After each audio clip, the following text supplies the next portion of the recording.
In today's video, I'm going to teach you how to make Shopify site live. Going live simply means removing the storefront password so anyone can visit your site without a code.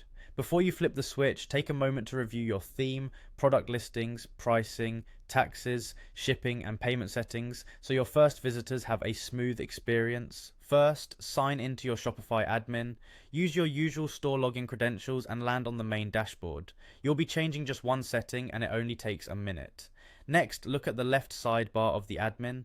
Under Sales Channels, click Online Store. From there, open Preferences. This page controls important storefront settings, including search engine visibility and, most importantly for today, password protection. Scroll to the password protection section. If your store is locked, you'll see that password protection is enabled. Turn it off by toggling the switch or unchecking the box that restricts visitors to people with the password. This removes the password page so the public can access your storefront. If you don't see the option to disable it, make sure your store is on a paid plan and not in a paused state. The toggle appears once your plan is active. After you've turned off password protection, make sure you save. Click the save button at the top or bottom of the page. Without saving, your changes won't go live, so don't skip this click. You should see a brief confirmation that your settings were updated. Your Shopify store is now live and publicly accessible.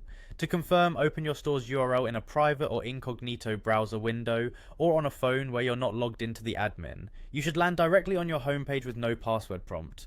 Browse a few pages to test speed and links. If you're using a custom domain, remember that new DNS changes can take some time to propagate, so give it a little while if you just connected it.